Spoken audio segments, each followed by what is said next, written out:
Bonjour la famille, merci d'être là, merci de vous abonner sur votre chaîne AMSI Kalinga TV.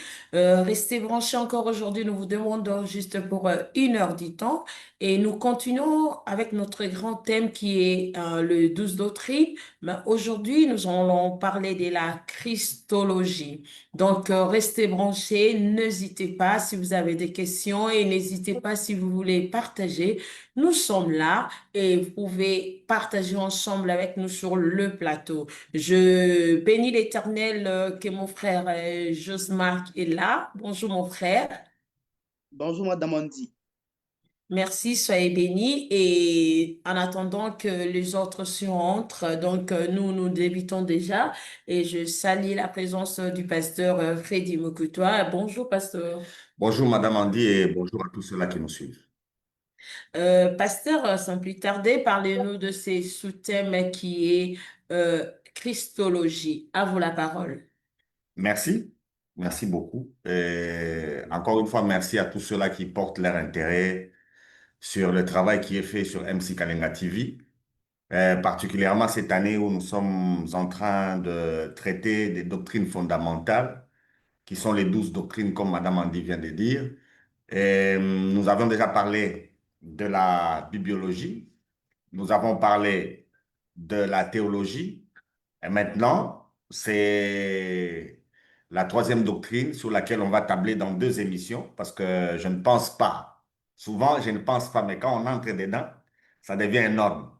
Mais je ne pense pas qu'ici on va beaucoup traîner, parce que l'Église, dans ses efforts, l'Église fait des efforts d'être christologique.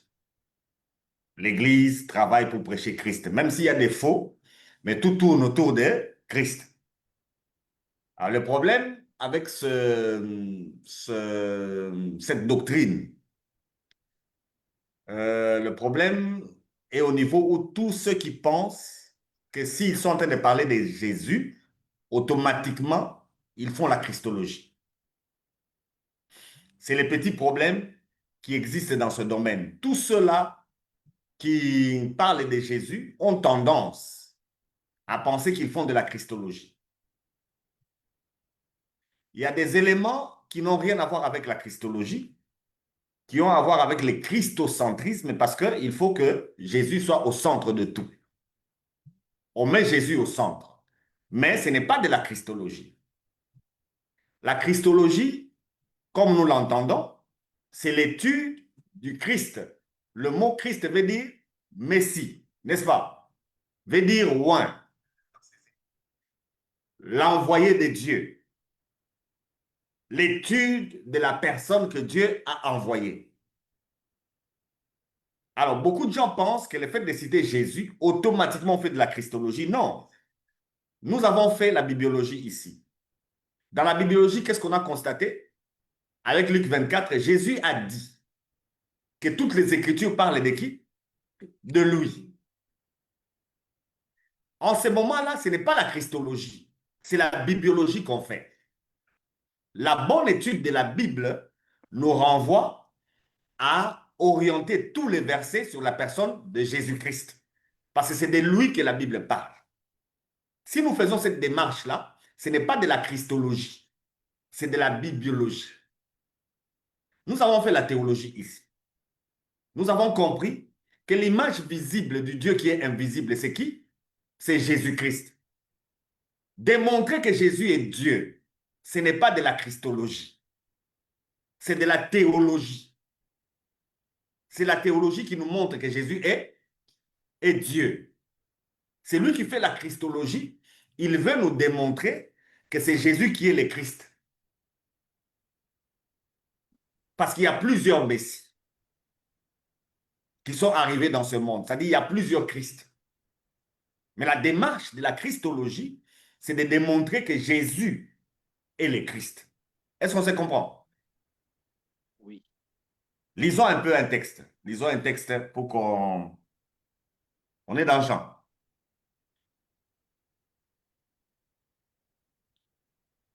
On est dans Jean, le chapitre 1er. Oui. Le verset, l'émission passée, j'étais en train de toucher à ces textes en démontrant que quand, c'était pas l'émission passée, l'autre émission là, quand Adam et Ève se sont cachés, l'arbre qu'ils ont utilisé pour se cacher, c'était le figuier. Et quand Jésus rencontre Nathanaël, Nathanaël venait d'un figuier. Et il lui dit, je t'ai vu. L'écrivain Jean, quand il place cette scène au début de son évangile, c'est juste, il veut nous faire comprendre, parce qu'il est dans une recherche. Jean veut parler de Jésus comme Dieu. Alors, comme Jésus est Dieu, et que Adam et Ève se sont cachés devant Dieu, Jean commence son évangile en nous démontrant que c'est lui devant qui Adam et Ève s'est cachés. C'était qui? C'était Jésus. Vous comprenez? C'est comme ça qu'il met cette scène-là. Ce n'est pas au hasard que ça se retrouve dans les textes. Alors, nous pouvons prendre... on commence au verset 45. 44. Lisons du verset 44, Jean 1, 44, jusqu'à la fin, jusqu'à 51. Philippe était de Bethsaïda, de la ville d'André et de Pierre. Philippe rencontra Nathanaël et lui dit, nous avons trouvé celui de qui Moïse a écrit dans la loi et dont les prophètes ont parlé, Jésus de Nazareth, fils de Joseph.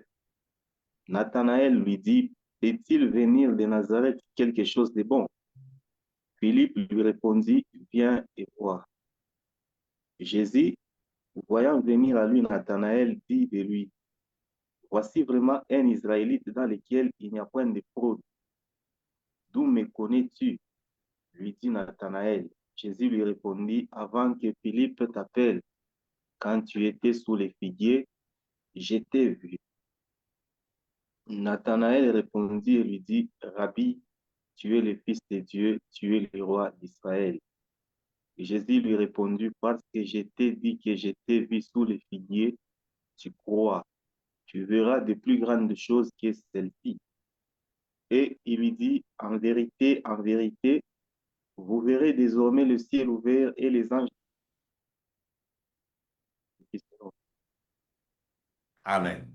Vous avez compris dans ce texte, tout simplement, Nathanaël est un juif.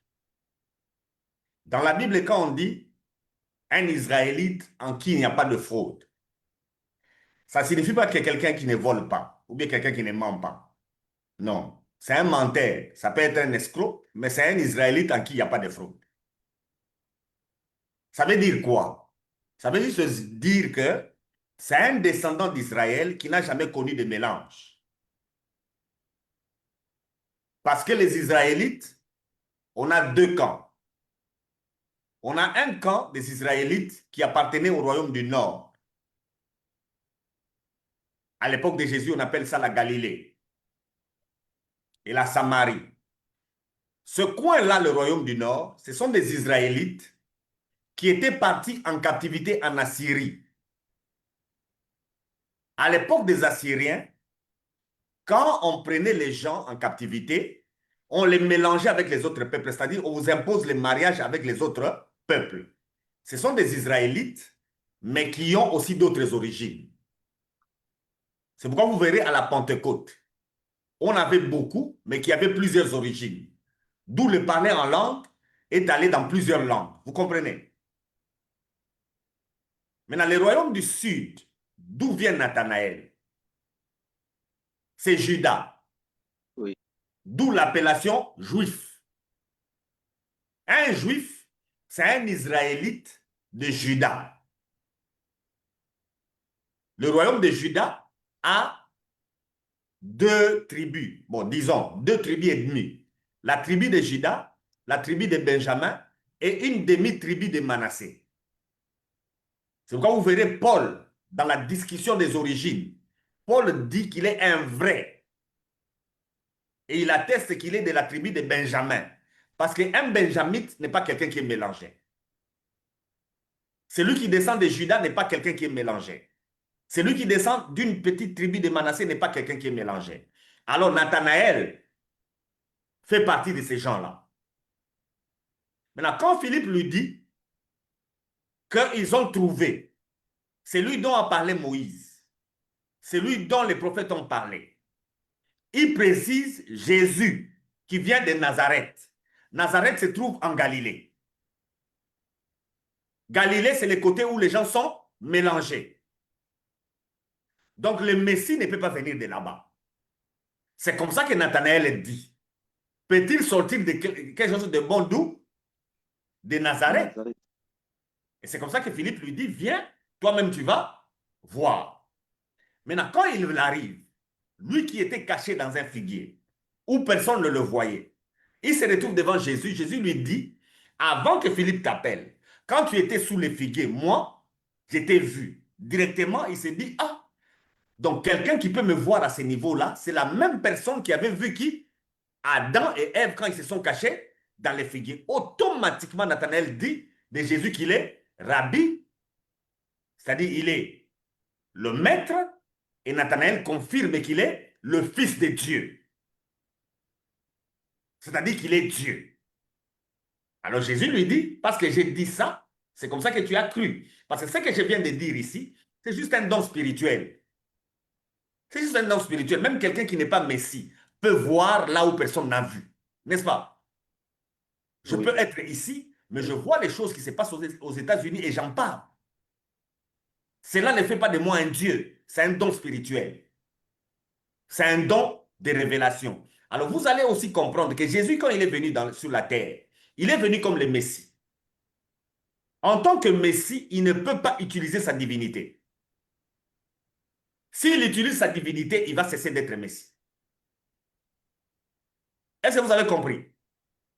Ce que Jésus a fait là n'a rien à voir avec la divinité. Mais pour Nathanaël, comme il est quelqu'un qui étudie la parole, il comprend que ce monsieur, c'est le même qui était avec qui?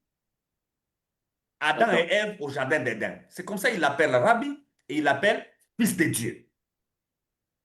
Et Jésus lui dit directement, ah bon, parce que j'ai dit ça et tu crois. Mais désormais, qu'est-ce que vous allez voir? Les anges. Les anges de Dieu faire quoi? Monter et descendre. Sur qui? C'est le Fils de l'homme. Sur qui? De l'homme. C'est le Fils de l'homme. Sur le Fils de l'homme. Qui est-il? Jésus. C'est lui. Il parle de lui. Donc, dans ce texte-là, Jésus vient de dire, c'est qui le Messie? C'est Le lui. Fils de l'homme. C'est lui le Messie. Donc, la démarche de l'Église, ce n'est pas de prouver que Jésus est Dieu. En Christologie, on ne cherche pas à prouver que Jésus est Dieu. On cherche à démontrer que Jésus est le Messie. Et l'Église est dans l'erreur. On fait de la théologie, mais on pense qu'on fait la christologie. On fait de la bibliologie, mais on pense qu'on fait de la théologie. Il faut dissocier ce qu'on appelle le christocentrisme et la christologie. Est-ce qu'on se comprend? Quand Dieu a aimé le monde, lisons les textes, Jean 3. On est toujours dans Jean.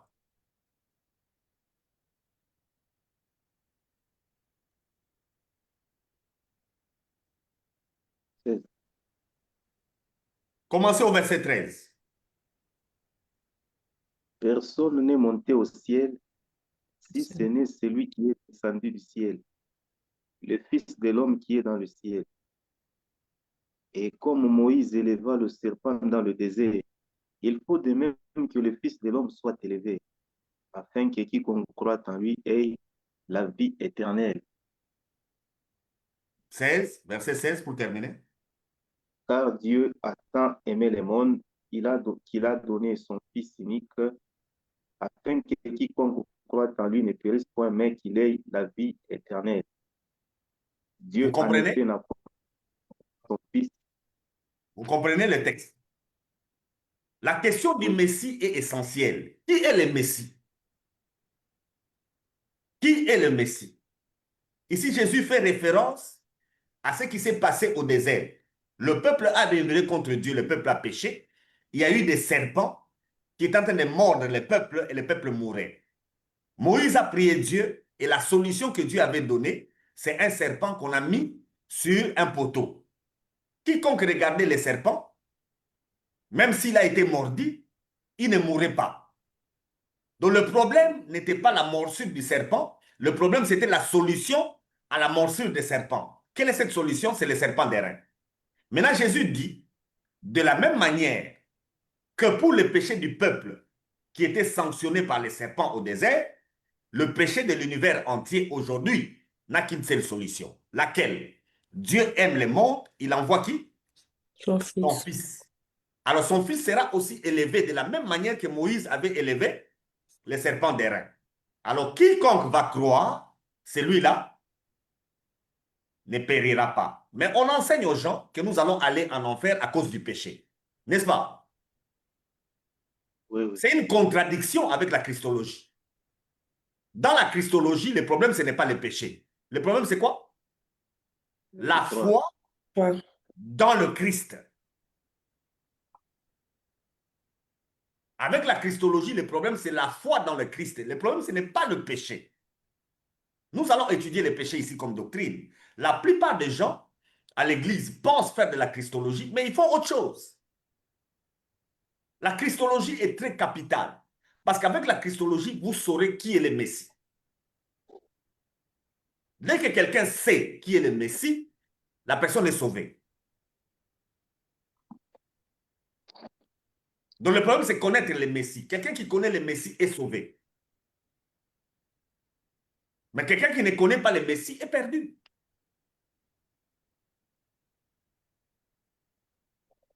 Vous avez compris?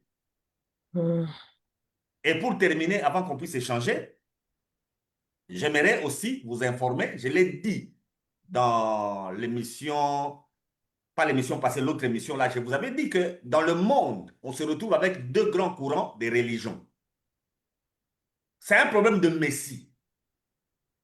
L'homme est perdu, l'homme cherche à être sauvé. Le salut ne s'obtient qu'au travers un sauveur.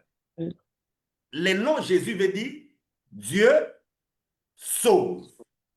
Ce nom-là, Jésus, ça veut dire Dieu sauve.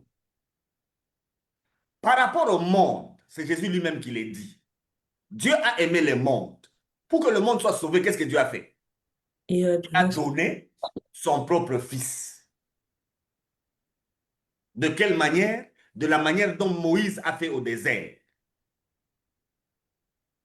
C'est comme ça qu'il donne son fils. Maintenant, le salut, c'est au travers de ses fils. Or, dans ce monde, nous avons deux courants. Les gens qui recherchent le salut de deux manières. Soit, vous les voyez avec Nathanaël, derrière un maître. Vous comprenez? Qu'on appelle le rabbi. Soit, c'est derrière un messager qu'on appelle prophète. Vous voyez ce que Nathanaël a fait? Il voit en Jésus le maître, il voit aussi en Jésus le prophète. C'est lui qui a amené le message. Donc, on a deux grands courants de religion. Ceux-là, pour être sauvés, ils sont en train de suivre les expériences du maître. Niveau 1, niveau 2, niveau 3, niveau 4. Si vous atteignez niveau 10 que le maître vous a dit, automatiquement vous êtes Sauvé. sauvés. Ça, c'est par rapport au maître. Il y a ceux-là qui suivent le prophète. Il a un message. Si vous comprenez son message, vous êtes sauvés. Maintenant, tous les prophètes ne sont pas des messies. Et tous les maîtres ne sont pas des messies. Il n'y a qu'un seul qui est le messie. Un seul. C'est comme ça qu'on ne vous trompe pas. La religion ne sauvera pas. Il n'y en a aucune qui peut sauver. On parlera de la soteriologie pour les saluts, on va comprendre. Mais ici, nous sommes d'abord dans la christologie. C'est qui le Christ? C'est qui? Je vous laisse partager. Merci, Pasteur Freddy Moukoutoua. Merci pour la présence de Madame Clarisse, Sœur Laetitia, Madame Abigail et mon frère Arcel. À vous les claviers. Vous pouvez poser vos questions. Que Dieu vous bénisse.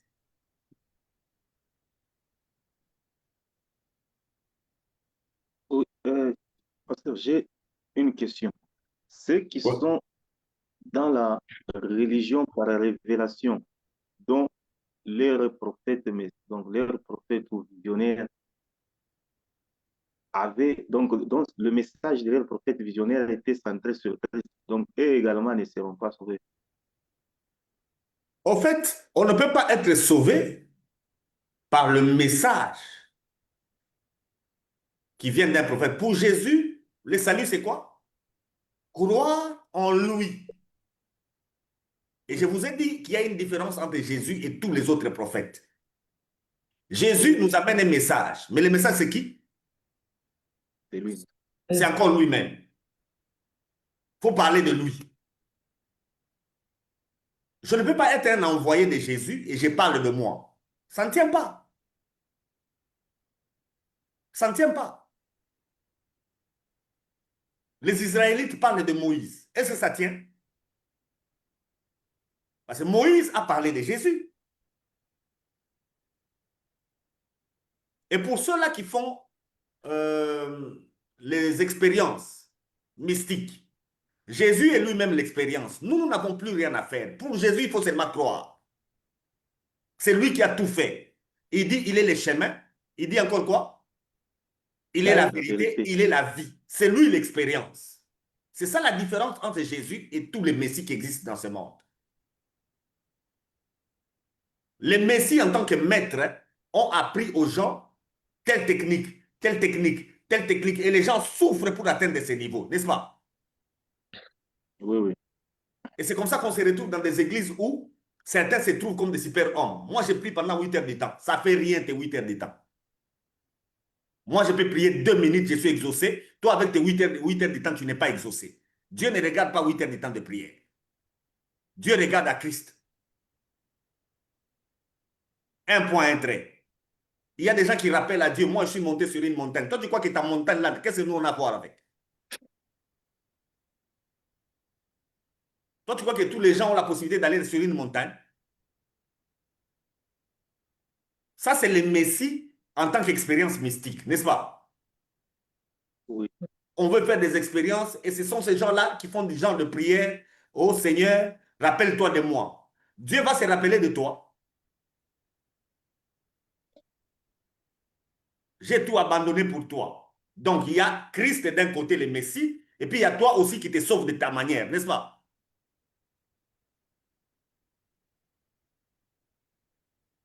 Seigneur, moi, j'ai abandonné le travail pour toi. Toi, tu peux abandonner le travail pour le Seigneur. Tu es malade?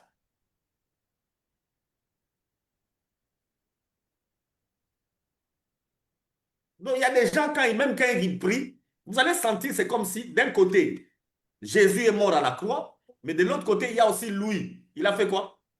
Il a dormi par terre, n'est-ce pas?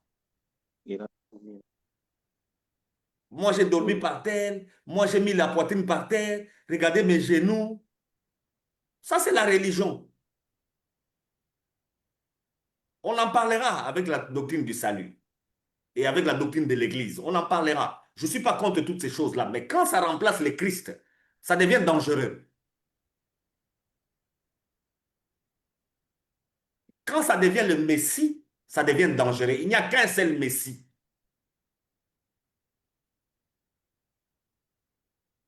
Et c'est comme ça qu'il prend l'image où Jacob, qui se retrouve à Bethel, voit une échelle. Et les anges de Dieu font quoi? Monter et descendre. Il dit, ah, donc c'est ici la maison du Seigneur. Et aujourd'hui, il y a des gens qui se déplacent pour aller à la maison de Dieu. Mais Jésus vient de dire quoi? Vous verrez les anges de Dieu monter et descendre où?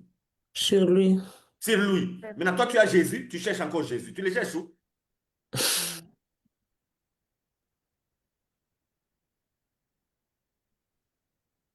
La christologie est importante. Si on ne la comprend pas, ça va influer sur beaucoup de choses.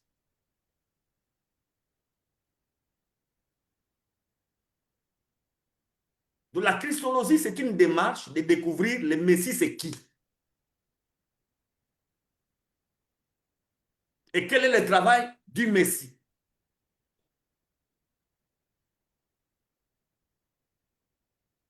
Parler de Jésus ne signifie pas que vous faites la christologie. Toutes les 12 doctrines parlent de qui?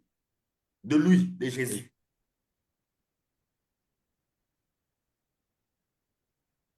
Et même lui-même nous a dit qu'il y a beaucoup de gens qui viendront, qui diront, qui parleront en son nom. Ce ne sera pas lui. Faites attention, n'est-ce pas? Mm. C'est pourquoi avec l'eschatologie, on va étudier l'antichrist. Et vous verrez l'antichrist, c'est qui? Et quel est le travail que l'antichrist fait? Et Paul nous a dit pendant que nous sommes là, il y a déjà plusieurs antichrists, n'est-ce pas? Parce que son esprit agit déjà. Alors, ne vous y trompez pas, la christologie, c'est s'orienter sur le Messie.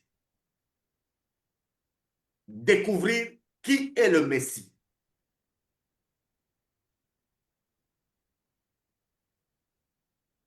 Et déjà, à l'introduction, nous voyons que le Messie, c'est qui? C'est Le Jésus. Messie, c'est Jésus. C'est pourquoi les gens qui disent, nous prions au nom de Jésus. Non, il y a plusieurs Jésus. Normalement, il fallait prier au nom de Jésus qui est le Messie. Oui. N'est-ce pas? Parce qu'il y a plusieurs Jésus. Chief, actuellement, est-ce que c'est important d'utiliser encore le terme Jésus, ajouter l'adjectif donc Nazareth là, quand on parle par exemple de Jésus, c'est nécessaire encore d'y ajouter. Bon, ça dépend on ne peut pas vous interdire de la façon dont vous comprenez le Messie. Effectivement, le Messie, c'est Jésus qui est venu de Nazareth. Oui ou non? Oui. Oui, C'est lui. Tu sais que quand tu dis ça devant un Israélite, il peut te lancer des pierres. Non, non. Il peut te lancer des pierres parce que lui ne peut pas accepter que le Messie vienne d'où? D'Israël. De Nazareth. Yeah. Ça ne peut pas se faire. Ça signifie que c'est un homme qui est mélangé. Ça va contredire les Écritures.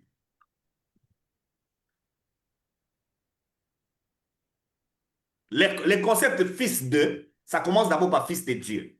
Après fils de Dieu, fils d'Adam, n'est-ce pas? oui, Après fils d'Adam, fils d'Abraham. Après fils d'Abraham, Fils de David. fils de David. Ça doit être la même personne. Maintenant, si il est de Nazareth, c'est qu'il n'est pas ça. Parce que David vient de Juda. oui, oui. Et en Juda, il n'y a pas de mélange. Maintenant, si cet enfant vient de Nazareth, c'est qu'il y a un problème. Or, selon la soteriologie, la doctrine du salut, on a fixé les endroits d'où viendra le Messie. Et quand Jésus dit tout est accompli, ça dit tout ce qui a été écrit de lui, il l'a accompli. Et c'est comme ça que vous voyez l'évangile de Marie de Magdala, on n'accepte pas. L'évangile de Thomas, on n'accepte pas. Ce sont des évangiles qui n'ont pas regardé ce qui a été écrit. Les 4 évangiles inspirés sont conformes à tout ce qui a été écrit.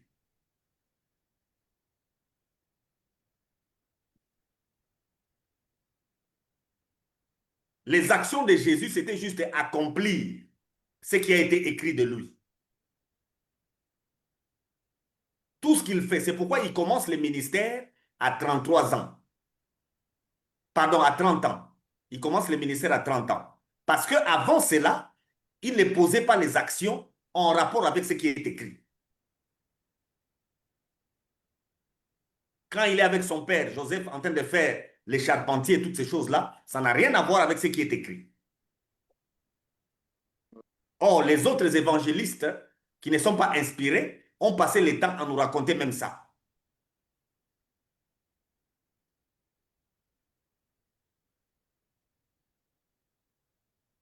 L'objectif, c'est aller vers le Christ. C'est pourquoi je vous ai dit, avec cette doctrine, je pense, en 2 émissions, ça sera fini.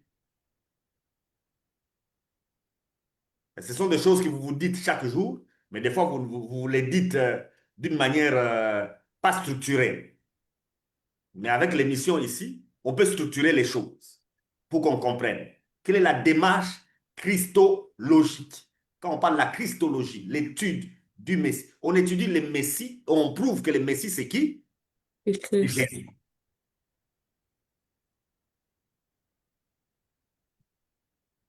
Maintenant, Tiff, pourquoi le Messie devrait nécessairement venir de Nazareth, par exemple, une ville qui est mélangée.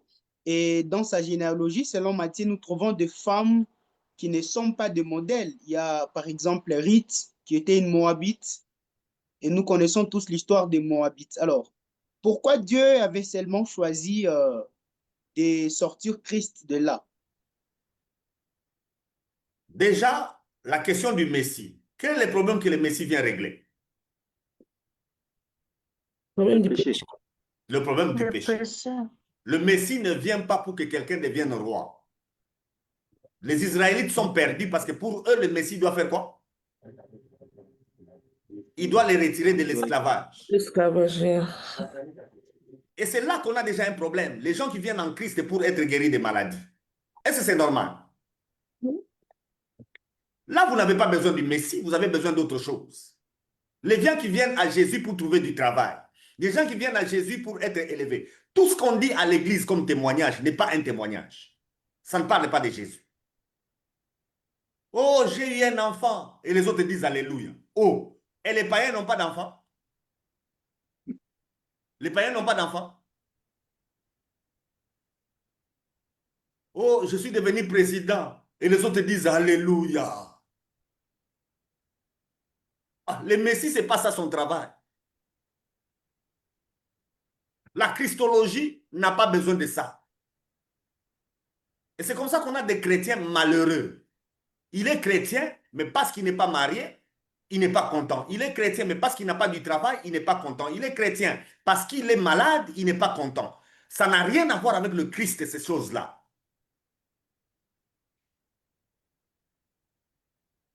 Ça n'a Mais rien à Dieu, voir avec le Christ. quand la parole, Oui, quand la parole de Dieu nous dit nous devons reconnaître que tout ne vient pas de nous, mais cela vient de Dieu.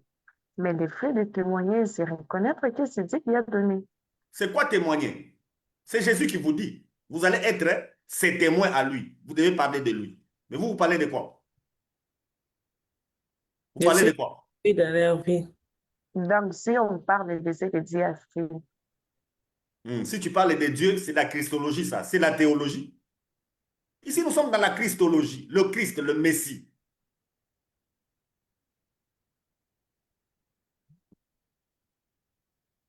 Vous comprenez?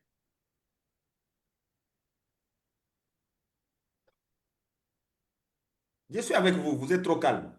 Parce qu'il y a une autre question venant de notre frère Daniel Egis, qu'on salue en ce moment, là où il est. Il demande, il dit, pasteur, est-ce nécessaire à un chrétien de connaître toute la doctrine avant d'être un bon chrétien ou plaire à Dieu?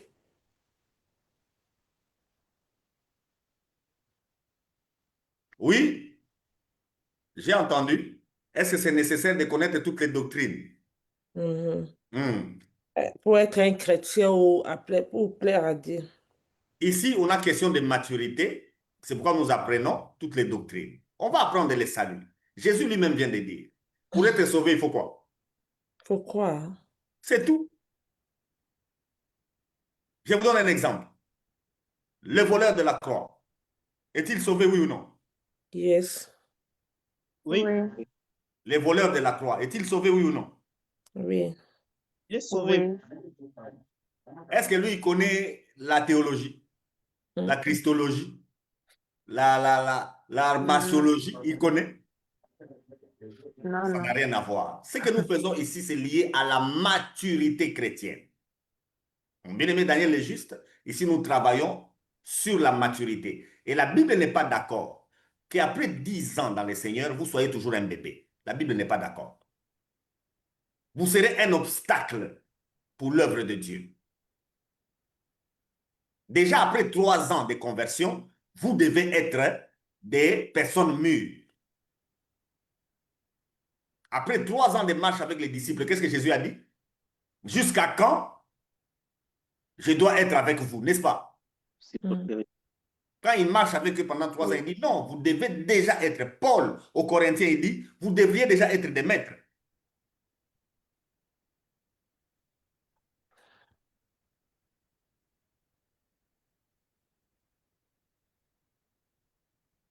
Je suis avec vous. Avant de répondre à la question de Josma, ou bien je peux continuer à répondre. Mhm. Vous pouvez- Prenons Genèse 3. Genèse 3.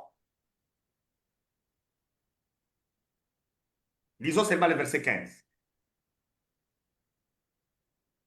Je mettrai inimitié entre toi et la femme, entre ta postérité et sa postérité. Celle-ci t'écrasera la tête et tu lui blesseras le talon. C'est Dieu qui parle à qui? Au serpent, Ah, Au diable, Adam et Ève. Ah bon? au Au serpent. Cette serpent. parole s'adresse. Vous avez bien répondu, vous avez encore changé. Dieu parle au serpent. Oh, yes.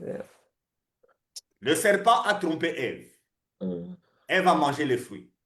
Le péché est entré dans le monde en termes de conscience. L'homme et la femme ont compris qu'ils sont pécheurs.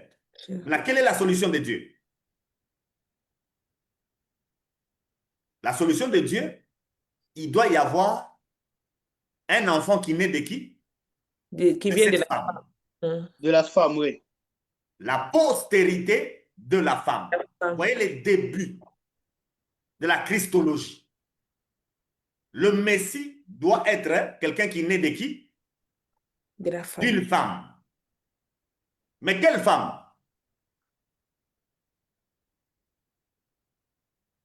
Le Messie doit naître d'une femme. Quelle femme? L'église? Pardon? L'église? Oh, nous sommes dans la Genèse. Il ne faut pas sortir de la Genèse, madame Ah, Abidi. Tu vas où? il parle de la Le femme, il Messie parle doit naître d'une de femme. Ève. Quelle femme? Ève. Ève. C'est Ève. Cette femme qui est faible. Cette femme qu'on peut tromper. Cette femme qui peut tomber. Le Messie naîtra D'elle. d'elle. C'est comme ça que Matthieu, dans sa généalogie, il vous présente quelle femme? Ou Marie? Jésus comme la postérité de la femme. Il vous présente quelle femme? Tamar, Ah, Rahab, Rahab, Ruth. Bathsheba, Ruth. Ruth. Ouais. Ce sont les femmes que Matthieu Faible. vous présente. Elles sont comment? Faible. Des femmes à problème. Mm. Tamar, on va parler de l'inceste.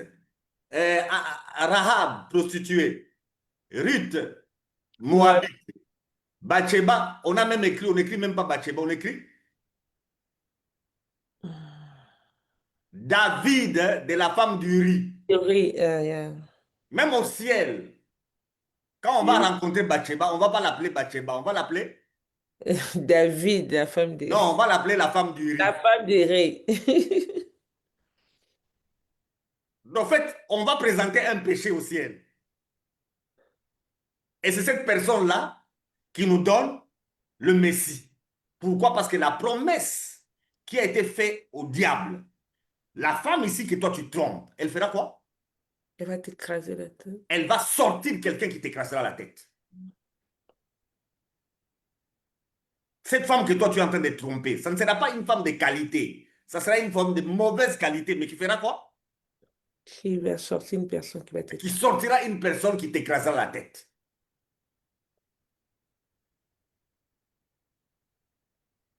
C'est comme ça que les ancêtres de Jésus sortent de ces femmes-là à problème. Vous comprenez? C'est pour accomplir la parole liée au Messie. C'est la Bible qui nous présente notre Messie. La Bible a écrit d'où viendra le Messie.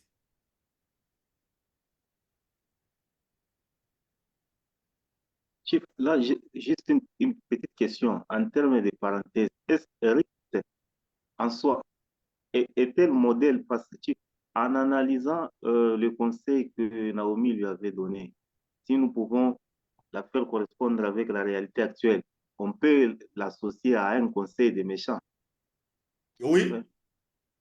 C'est Mais pourquoi quand nous comment allons se faire la fait-il que pneumatologie, on va étudier les Saint-Esprit, vous verrez que beaucoup de choses que vous appelez mal ne sont pas mal. Et beaucoup de choses que vous appelez bien ne sont pas bien. Les biens, ce n'est pas une question de morale. Les biens, c'est par rapport à Dieu. Ne soyez pas comme Pierre. On lui dit mange. Qu'est-ce qu'il dit? On ne peut pas manger. Je n'ai jamais mangé manger quelque chose quelque chose d'essuyé. de- Dieu te dit que c'est saint. Toi, tu dis quoi? Essuyé.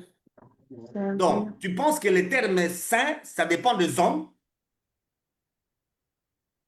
Rappelez-vous, je vous ai déjà dit, quand Dieu a créé l'homme, Dieu a créé quelqu'un qui a les péchés. Mm. Au ciel, la sainteté qu'on aura ne viendra pas de nous, elle viendra du Messie. Mm. En fait, au ciel, ça sera des pécheurs, mais des pécheurs qui font quoi? Qui croient au Messie.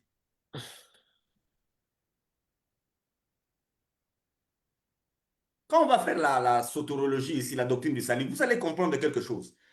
La croix a rendu Jésus malédiction, n'est-ce pas? Mm. Mais à la même croix, on a un voleur. Lui, il devient saint.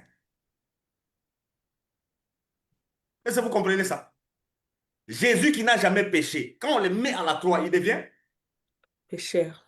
Donc la croix est C'est vraiment une saint. malédiction. La croix rend impur celui qui est à la croix. Mais on se retrouve avec un voleur à la croix. Lui, il est même voleur. Doublement maudit. Mais quand le voleur là regarde le Messie, qu'est-ce qui se passe? Et elle change. Qu'est-ce qui se passe? Il entre au paradis. On ne le retire pas de la croix. Il est toujours à la croix. Mais automatiquement, il devient saint.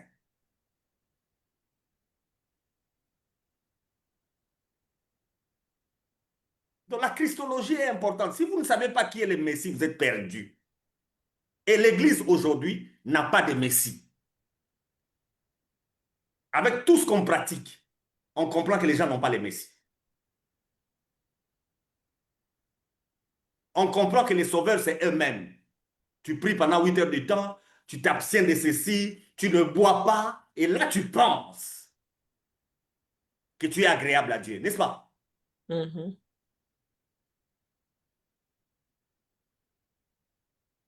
J'ai salué Shadé, bien qu'elle a fermé sa vidéo. On a eu à débattre beaucoup avec elle, Shadé. Et là, la vidéo fermée. Mhm. Est-ce que tu peux parler? Non, tu ne sauras Oui, pas. si, je peux parler. Shadé Je a suis comme dehors. travail, elle fait les tatouages. Elle tatoue les gens. Et il y a un pasteur qui lui a dit d'abandonner ce travail. Hmm. Parce que c'est un travail maudit, tatouer les gens. Qu'est-ce que ça a à voir avec Dieu? C'est son travail, elle gagne sa vie là.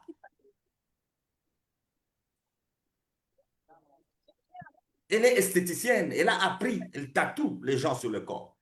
C'est un problème culturel. Elle gagne son argent. Mais un pasteur lui avait dit d'arrêter. Si elle avait cru à ce pasteur-là, aujourd'hui, elle n'aurait plus de travail. Et qu'est-ce qu'elle allait dire? Seigneur, j'ai tout abandonné pour toi, n'est-ce pas? Hmm. N'est-ce pas? Ouais. En plus, c'est une façon d'évangéliser aussi. Rien que ma dernière cliente hier, elle a reçu l'évangile. Ah, vous voyez? Elle a eu une cliente, pendant qu'elle tatouait, la cliente a connu le Seigneur au travers elle. Maintenant, vous qui n'avez pas les tatouages, vous avez gagné qui? Elle, en tatouant, elle gagne les gens. Steve, Oui, Josman, on t'écoute. mais bon, je pense que peut-être le pasteur s'est appuyé sur un verset dans l'Ancien Testament qui dit que vous ne vous ferez pas des incisions. Bon, ça parle dans le contexte des morts. Bon, moi, j'en connais pas beaucoup. Là, on vous écoute. Lui, il a pris ce verset-là. Il n'y a pas que ce verset-là. Il y a un autre. Vous ne vous ferez pas des incisions, ça continue, vous ne vous ferez pas des coins. Mais regarde tes cheveux. Tu attaques celui qui s'est tatoué, mais toi, tu as mis des coins, oui ou non? Oui, oui. Qu'on t'attaque aussi? Il m'avait dit aussi, même dans le Nouveau Testament, c'est interdit. Bon, dans le Nouveau Testament, il n'y a pas un verset. Il t'a Ouais. trompé. Il n'y en a pas. Je me suis dit.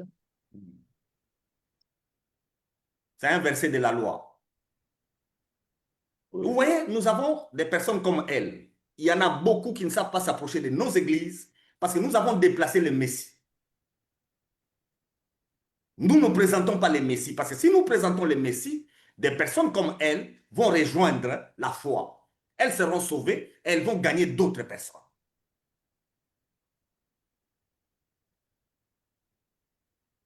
La christologie nous pose problème. Beaucoup de gens pensent être dans la christologie, mais ils sont loin. On fait autre chose. Présentez aux gens les messies et les gens seront sauvés. Oui. Jésus est clair. Dieu a aimé le monde. Il a donné qui? Son fils unique. Ce fils-là, c'est lui, Jésus. Ce n'est pas un pasteur, ce n'est pas un prophète. C'est lui, Jésus, qui a été donné. C'est lui, le Christ. Il n'y en a qu'un seul dans le monde. Il n'y aura pas deux Christ. Parce que nous saluons notre frère, le nom c'est Boniface Kayelou. Oui. Il n'a pas posé la question, mais il demande parce que comment il peut faire pour accepter à la vidéo et Zoom, pour entrer à Zoom, s'il vous plaît. Ah, ok. Pour Il participer laisse seulement ses coordonnées sur Facebook et puis Madame Andy va envoyer les codes, les ID par rapport pour participer. N'importe qui peut participer, sans problème. C'est ouvert à tout le monde, mon bien-aimé. Ne vous dérangez pas, on va vous envoyer ça. On va vous envoyer ça inbox.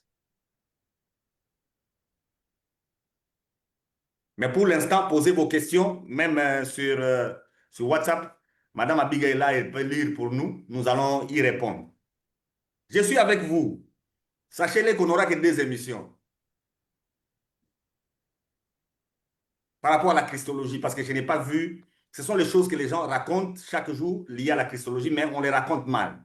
Ici, on recadre seulement pour que nous puissions comprendre. Est-ce que vous savez que quelqu'un peut aller au ciel sans savoir que Jésus est Dieu? Est-ce que vous le savez? Comment? Non. Si, Chadé. Non, je Le dis non, je problème, savais pas. le problème, le problème, ce n'est pas savoir que Jésus est Dieu. Le problème, c'est savoir que Jésus est le Messie. Ce qui sauve, c'est connaître Jésus comme le Messie.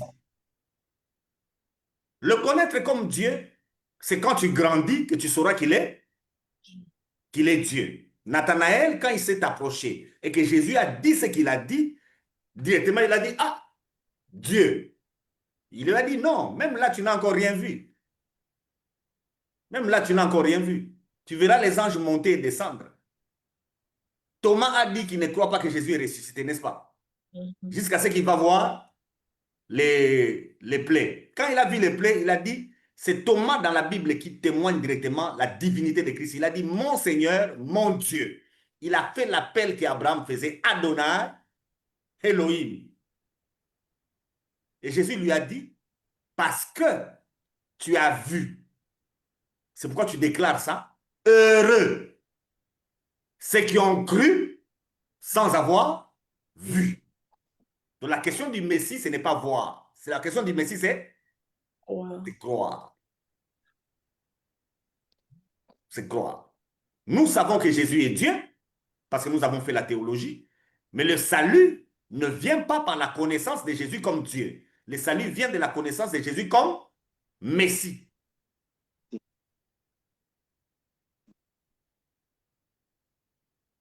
Et c'est ça le débat entre Nathanaël et Philippe.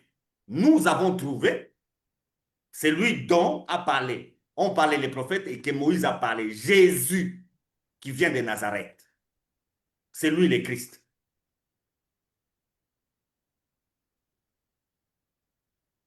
Donc, si vous n'avez pas compris ça, Josimar, c'est compliqué. Donc, dans Matthieu, on nous met ces femmes-là parce que c'est une promesse. C'est la postérité de la femme.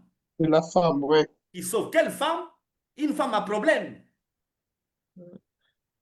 Et toutes les femmes qui m'écoutent maintenant, sentez-vous heureuses, qu'on ne vous trompe pas. Pour les salis, il faut des gens comme vous. Des gens qu'on considère comme bêtes, des gens qu'on considère comme faibles, des gens pour les saluts. D'ailleurs, à la résurrection, qui est-ce que Jésus rencontre? Marie de Magdala. Une Une femme. femme. Il s'est fait voir d'abord à une femme. S'il fallait recommencer le monde, j'allais dire à Dieu de me créer femme.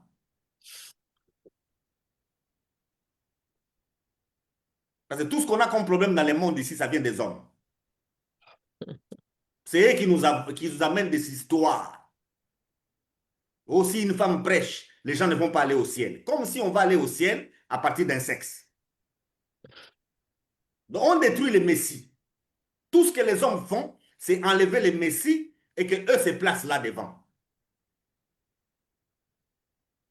Et cet esprit-là, c'est l'esprit de l'Antichrist. Quand nous allons étudier Satan, vous allez comprendre pourquoi Satan est Satan.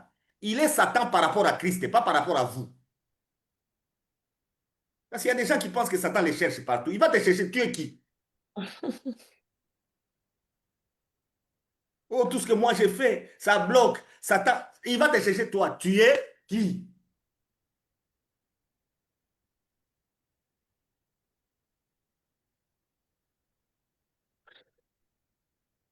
Vous êtes trop calme. Hein? Madame Laetitia n'a rien dit. Steve, vous venez de dire que Christ est venu uniquement pour régler le problème du péché. Oui. Mais dans son ministère terrestre, nous le voyons guérir. Il part même à la piscine de Bethsaïda et il y a une parole qu'il a lui-même dire. Il va dire que non, l'Esprit du Seigneur m'a oint pour proclamer la bonne nouvelle aux pauvres, envoyer libres les opprimés, aux aveugles le recouvrement de la vie. Et puis il dit, cette parole s'est accomplie maintenant. Par rapport à ce verset, vous nous expliquez comment? Merci beaucoup. Vous voyez, tous ces textes-là sont des textes christologiques. Le Messie ne vient pas pour guérir les malades et tout ça là, non. Ça, c'est un problème social. C'est le travail que nous tous, on peut faire. Ça, on va l'étudier avec l'Église. C'est le travail que l'Église fait. Et lui-même, comme la tête de l'Église, il a commencé à montrer l'exemple. Parce qu'il faut exprimer l'amour. Mais la christologie, elle est en rapport avec le salut. Alors, pourquoi il guérit les malades et toutes ces choses? Parce que ça a été écrit de lui, non? On a écrit qu'il fera ça. Quand il est venu, il fait quoi? Il le fait. Mais est-ce que c'est ça son objectif? Dans le texte d'Ésaïe 62, Ésaïe 61, Ésaïe 62, qu'il répète dans Luc 4. Dans ce texte-là, on cite toutes ces choses-là, mais on met à la fin « est une année de grâce du Seigneur ». Le « est » là, c'est ce qu'il dit aujourd'hui. C'est accompli. C'est accompli. Ouvrir la grâce. Maintenant, on rentre à la piscine de Bethsaïda. On dit que là-bas, il y a un ange qui descendait. Il bouge l'eau. Le premier qui entre est guéri. Dans nos églises, quand on est là, la personne qui donne 1000 euros, le pasteur fait quoi avec elle? Par rapport à la personne qui donne 20 euros. Considération. La personne qui donne 1000 euros, qu'est-ce que le pasteur fait? Il considère plus que l'autre. Il prie beaucoup avec elle. La personne qui donne 20 euros, le pasteur dit que le Seigneur te bénisse et puis c'est fini. N'est-ce pas? N'est-ce pas? Et la personne de 1000 euros, de 50 000 euros, Oui. on dit que c'est un bon frère, n'est-ce pas? Oui. Ça c'est la piscine de Bethesda. L'homme le plus fort, c'est celui-là qui est? C'est celui-là qui est? Honoré, en fait. Honoré, qui est Guéri, sauvé. L'homme considéré. le plus fort, l'homme le plus rapide, c'est celui-là qui est sauvé. Vous pensez que l'ange là, c'était l'ange de Dieu? Vous pensez ça? Est-ce qu'on peut prêcher les messies là-bas? Les gens Non, ont non. les regards sur les messies ou bien ils ont les regards sur l'homme le plus fort? On a les messieurs, quand Jésus lui dit, veux-tu être guéri? Quelle est sa réponse? Je n'ai personne. De un, il regarde aux relations. Je n'ai pas de relations, n'est-ce pas? Oui. Parce que dans ma condition, il me faut des relations pour que je puisse me retrouver dedans avant tout le monde. Je n'en ai pas. Deuxième chose, qu'est-ce qu'il dit encore? même quand moi-même, parce que je suis un homme faible, que je fais un effort pour y entrer, j'arrive toujours en retard. Et à cause de ça, il a fait combien d'années là-bas? 38 ans. 38 ans. Vous vous imaginez? Il y a des gens dans des églises qui ont 15 ans, 20 ans, des vrais païens, avec un pasteur démon, Pasteur, qui ne il y a présente pas le Christ. Il présente quoi? lui-même. Il présente les efforts. Mm. Il présente les efforts qu'il faut faire pour arriver à un quelconque salut. Ça, c'est la religion par expérience mystique. Mais quand Jésus arrive, qu'est-ce qu'il fait? Il les guérit. Il dit, lève-toi, va. Le monsieur est parti, il est sauvé. Il est guéri. Il est juste guéri. Un problème a surgi. Comment ça s'est passé? Et tous les gens ont quitté cet endroit parce que l'endroit s'appelait Maison de la Grâce. Or, Jésus est venu ouvrir une année de grâce. Est-ce que la grâce peut encore te demander de faire des efforts? Non. Non. Quand il s'agit de la grâce, c'est une faveur qui est imméritée. Ça ne viendra pas de toi. Ça vient de celui qui te fait grâce. Et Bethsaïda, là, c'était une fausse grâce. Et c'est ce qui s'est fait dans nos églises. On met la grâce et on dit, même s'il y a la grâce, ça nécessite, il y a quelqu'un qui a chanté comme ça. C'est une bêtise. Donc, même s'il y a la grâce, il faut les critères. Ah, dans la grâce, il y a encore des critères. Est-ce que c'est la grâce, ça? Pasteur, nous avons encore une autre question venant de notre frère Boniface. Il demande, est-ce que croire en Jésus-Christ comme Messie est suffisant pour vivre une vie victorieuse sur la terre ou y a-t-il d'autres principes pour y entrer, y arriver? Merci beaucoup. Jésus est un tout et la chaîne ici, elle est christocentrique. Une seule doctrine ne suffit pas. Nous avons combien de doctrines? 12 doctrines pour que le chrétien soit mature, pour que le chrétien ne soit pas un bébé. Parce que quand on est un bébé, on est ballotté à tout vent de doctrines et on ne sera pas heureux et on ne sera pas victorieux. Cependant, par rapport au péché, croire en Jésus est suffisant. Le péché ne peut plus te dominer, il n'est plus au-dessus de toi, moins encore le diable et toutes ces choses-là. Cependant, tu risques de ne pas avoir une vie victorieuse parce que tu es un enfant. Tu n'as pas de maturité. Aussi longtemps que l'héritier est encore un enfant, il ne diffère en rien d'un esclave. C'est pourquoi nous donnons les doctrines pour que les gens fassent quoi? Qu'ils grandissent. Nous plaçons les doctrines pour que les gens grandissent. Vous connaîtrez la vérité et la vérité vous affranchira. Donc, mon bien-aimé Boniface, vivre une vie victorieuse sur la terre nécessite pour vous d'être quelqu'un qui est christocentrique. C'est-à-dire avoir le Christ au centre de la vie. Et ça, c'est fondamental. Ça vous demandera d'avoir les 12 doctrines dont on parle dans leur totalité. Comme ça, quand vous êtes face au diable, vous saurez qui il est. Quand vous êtes face au péché, vous saurez de quoi il s'agit. Quand vous êtes face à un homme, vous saurez de quoi il s'agit, et ainsi de suite. Et là, vous serez toujours vainqueur. Amen. Mais nous combattons déjà dans la victoire. Vous êtes déjà vainqueur, mais vous êtes ignorant que vous êtes où? Dans la victoire. Nous vous donnons la connaissance pour que vous puissiez comprendre que vous êtes dans la victoire. Amen.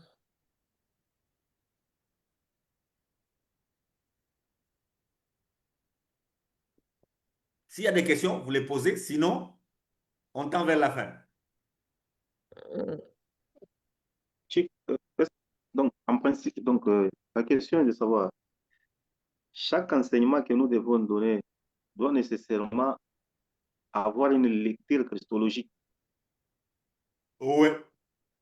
Pas christologique, mais christocentrique.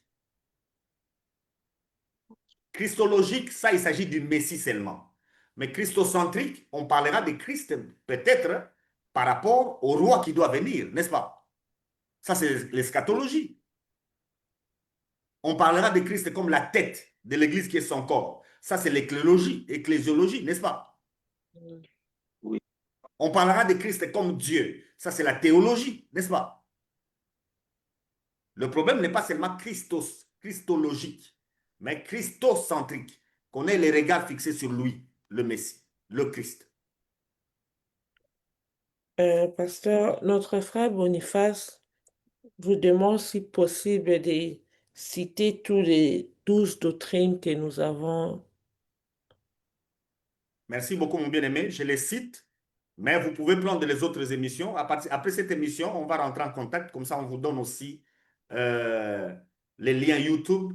Vous pouvez télécharger toutes les émissions qui sont passées avant où on a déjà cité ça, mais je peux les citer encore une fois. Ça ne dérange pas. La première doctrine, c'est l'enseignement sur le livre, c'est-à-dire la Bible. C'est ça la première doctrine, qui est la bibliologie. Et nous avons dit que la Bible ne parle que de Jésus. C'est Jésus lui-même qui dit que tout ce qui est écrit le concerne lui. La deuxième doctrine, c'est la théologie, l'enseignement sur Dieu. Le Dieu de la Bible, il est Père, Fils et Saint-Esprit. Mais son image visible, c'est Jésus-Christ. L'image visible du Dieu qui est invisible, c'est Jésus-Christ. La troisième doctrine, la christologie, la doctrine sur le Messie. Quel est le Messie que Dieu nous a envoyé? C'est Jésus-Christ. La quatrième doctrine, la pneumatologie, l'enseignement sur l'Esprit. L'Esprit de Dieu, le Saint-Esprit.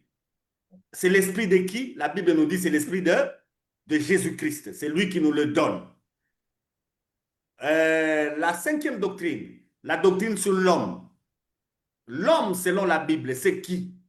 Selon la Bible, l'homme, c'est toujours Jésus. Parce que lui, il a existé avant la fondation du monde. C'est comme ça que quand on crée l'homme, on dit créons l'homme à notre image. Quelle est cette image? L'image de Jésus. La sixième doctrine, le péché.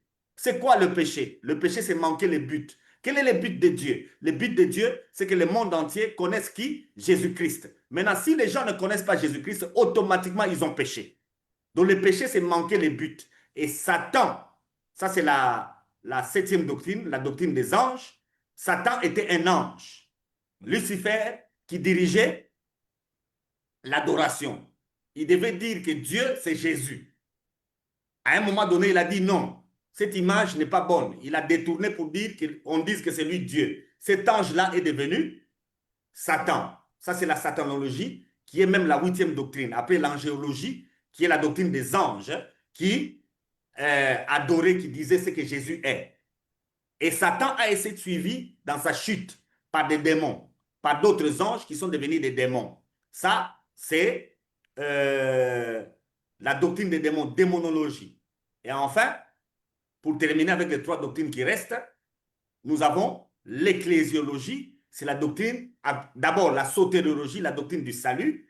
Comme il y a eu le péché venu des anges et que les hommes qui ont été créés sont aussi tombés dans ce péché-là, automatiquement, Dieu les a sauvés. Par quel moyen? Par les moyens du Messie qui a été envoyé, c'est la sotériologie. Et les gens qui sont sauvés deviennent membres du corps de Jésus. Ça, c'est l'ecclésiologie, l'Église.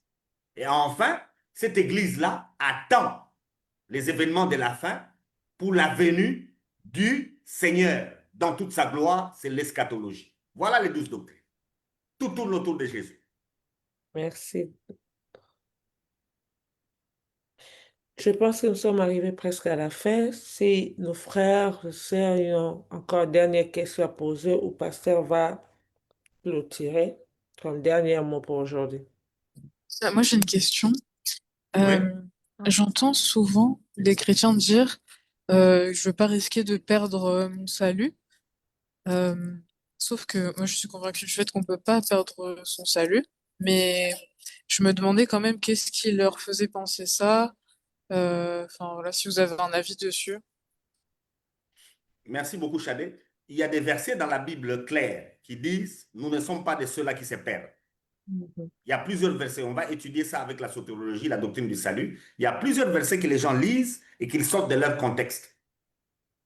Et ils pensent que l'homme a fait quelque chose pour être sauvé. Alors, si l'homme abandonne ce qu'il faisait pour être sauvé, automatiquement, il va faire quoi? Il va perdre son salut.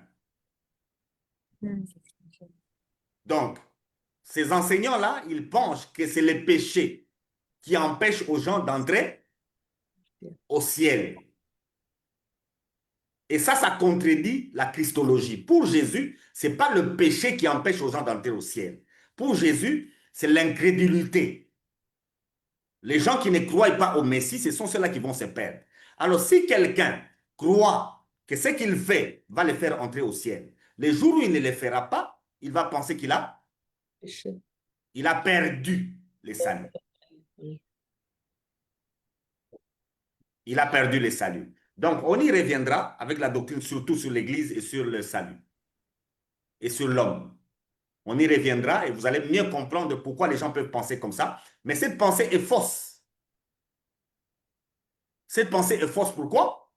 Parce que la Christologie nous dit que le salut, Dieu a aimé, il a donné son Fils. Et Jésus lui-même nous dit, quiconque le regarde ne va pas périr, il va avoir la vie éternelle. Donc nous n'avons pas le salut par nos efforts, nous l'avons par la grâce, au travers de ce que Jésus a fait. Donc il n'y a pas de Merci perte pour de ma salut. question. C'est juste une ignorance. Oui, Madame Clarisse.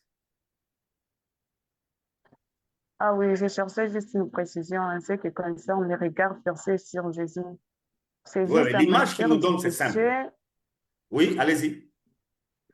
Oui, c'est juste en matière du péché que quiconque est pécheur, il regarde à Jésus, reçoit le salut, ou soit ça englobe tous les domaines.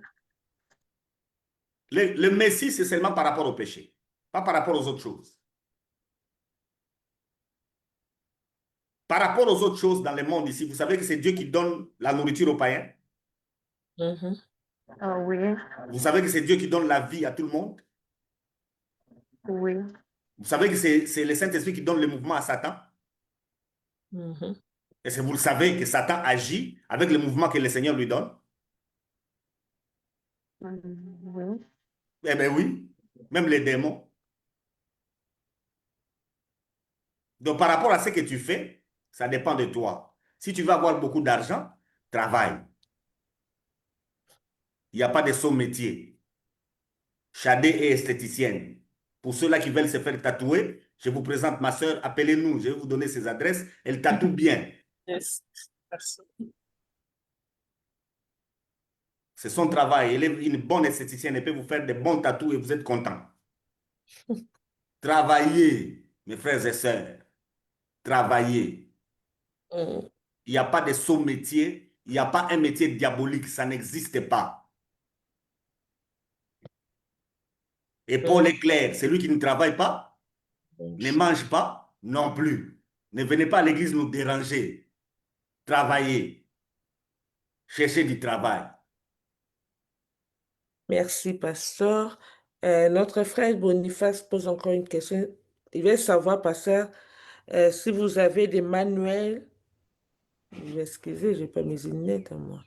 Oh my Si God. on a des manuels à Manuels notre sous forme disposition, électronique sur vos enseignements. Il apprécie votre école. merci beaucoup, mon frère. Merci beaucoup, mon frère. Nous sommes disponibles. Juste après l'émission, on va prendre le contact. Nous sommes disponibles. C'est comme Chadé, par exemple, je l'ai rencontré dans une école où je suis allé enseigner à Paris. C'est là où je l'ai rencontré. Elle est venue apprendre. Et après, on se connaît aujourd'hui. C'est pratiquement une famille.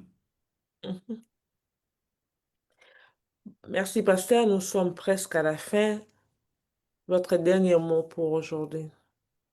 Le dernier mot, c'est que quiconque vient de nous entendre, si tu crois que Jésus est le Christ, peu importe là où tu es sauvé. Amen. Que tu sois à la croix, que tu sois dans un tombeau, que tu sois, je ne sais pas, dans la maison d'un féticheur. Si tu crois que Jésus est le Messie, tu es sauvé. Amen. Notre frère a beaucoup de questions. Oui, oui, oui. On va lui donner les numéros, il n'y a pas de problème, il va poser ses questions. Et il demande encore, est-ce que Jésus-Christ est venu sauver tout homme, c'est-à-dire l'esprit, âme et le corps, ou seulement l'esprit? Bon. Une autre doctrine. On va apprendre la doctrine sur l'homme qui est l'anthropologie biblique. et vous allez comprendre qu'est-ce qui a été sauvé. Mais la Bible est claire. L'âme qui pêche, c'est celle qui mourra. Jésus ne sauve que les âmes. Amen. Jésus ne sauve pas l'esprit, il ne sauve pas le corps. Il ne sauve que les âmes. Amen. On va y arriver. Ne vous dérangez pas. Mais on reste avec le Messie. C'est qui le Messie? C'est Jésus. Jésus. Il est à la fois le maître, il est le prophète. En tant que maître, l'expérience, c'est lui-même. En tant que prophète, le message, Lui-même. c'est toujours lui-même. Amen. Que Dieu vous bénisse. Je crois Merci. Amen. qu'on est arrivé à la fin alors. Merci beaucoup, merci à vous tous. Que Dieu vous bénisse. Et merci à mon frère Boniface Kayoulou qui nous a suivis aujourd'hui. Que Dieu vous bénisse. Et à Madame Patricia Joël. Et notre frère Daniel le Juste et toute personne qui nous a suivis aujourd'hui. Soyez bénis. Pasteur, vous avez déjà dit votre mot de la fin d'aujourd'hui? Ouais. Ah, ok. Excusez-moi. Et merci, on se voit à la prochaine. On est là chaque jeudi à partir de 10h. Que Dieu vous bénisse. On est ensemble, les familles. À la prochaine. Bye bye. Bye.